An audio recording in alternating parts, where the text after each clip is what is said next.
علماء فرماتے ہیں کہ پچھلے نبیوں میں اور ہمارے آخری نبی میں جو ایک بڑا فرق ہے وہ ہے معجزے کا۔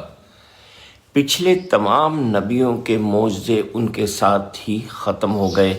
مثال کے طور پہ آج ہم حضرت موسیٰ کے عصا کو نہیں جانتے کہ وہ کدھر ہے، لیکن رسول اللہ صلی اللہ علیہ وسلم کا معجزہ آج تک بلکہ قیامت تک جاری رہے گا۔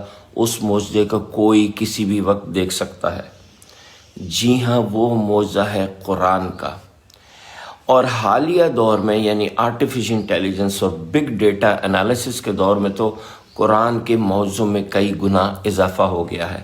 ان میں سے ایک جو بڑی انٹرسٹنگ بات ہے قرآن کے معجزے کے حوالے سے، وہ ہے قرآن کے نیومیریکل بیلنس یعنی عددی تناسب، کہ کس طرح مختلف چیزوں کے نمبر جو ہیں وہ اس میں بیلنسڈ ہیں، حالانکہ یہ کتاب ایک دو چار آیتوں کی صورت میں 23 سال میں نازل ہوئی تھی۔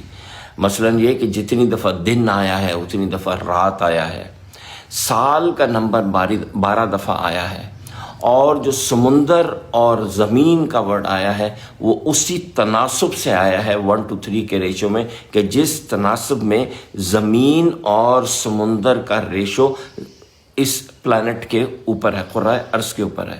لیکن اس کے بارے میں تو ہم بعد میں بات کریں گے۔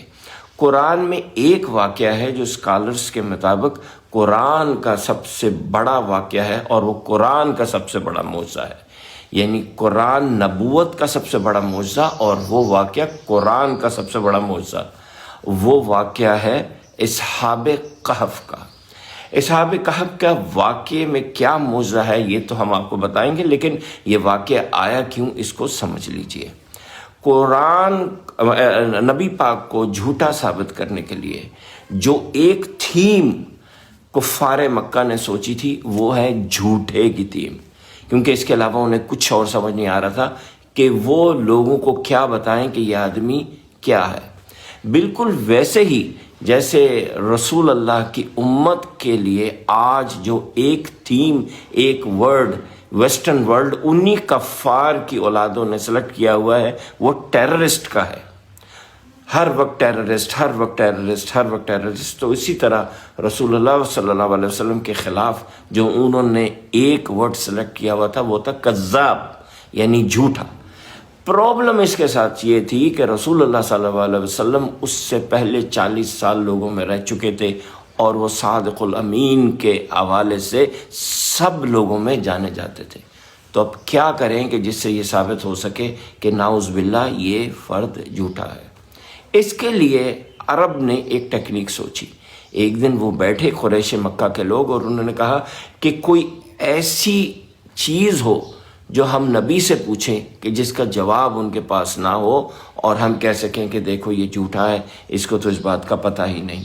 تو ان کے دماغ میں ایک آئیڈیا آیا۔ انہوں نے کہا کہ کیوں نہ مدینہ جائیں اور وہاں کے عیسائیوں سے پوچھے کہ کوئی ایسی چیز بتاؤ عیسائیت کے حوالے سے کہ جن کا کتابوں میں ذکر نہ ہو، لیکن وہ چیز آپ لوگوں میں مشہور ہو۔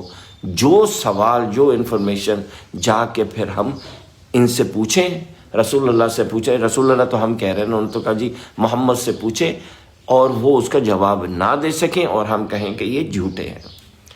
اس آئیڈیا کے ساتھ 2 لوگ مدینہ گئے۔ وہاں وہ ان کی کونسل کے سامنے بیٹھے، یہودیوں کی، اور ان سے یہی بات کہی، عیسائیوں کی کونسل کے سامنے بیٹھے اور ان سے یہی بات پوچھی جو میں نے ابھی آپ کو بتائی۔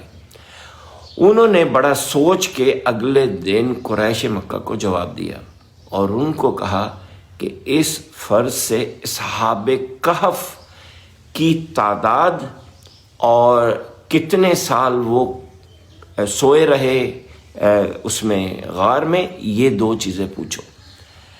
یاد رہے کہ اصحاب کہف کا واقعہ حضرت عیسیٰ کی پیدائش کے 150 سال کے بعد ہوا تھا، یعنی اگر یہ بات ان کو پتہ ہوگی تو سچے ہیں، نہیں ہیں تو جھوٹے ہیں۔ اور جس کا یقین تھا قریش مکہ کو کہ اس کا وہ جواب نہیں دے پائیں گے، کیونکہ یہ خاص عیسائیوں کے بیچ میں یہ بات مشہور تھی۔ اس بات کے ساتھ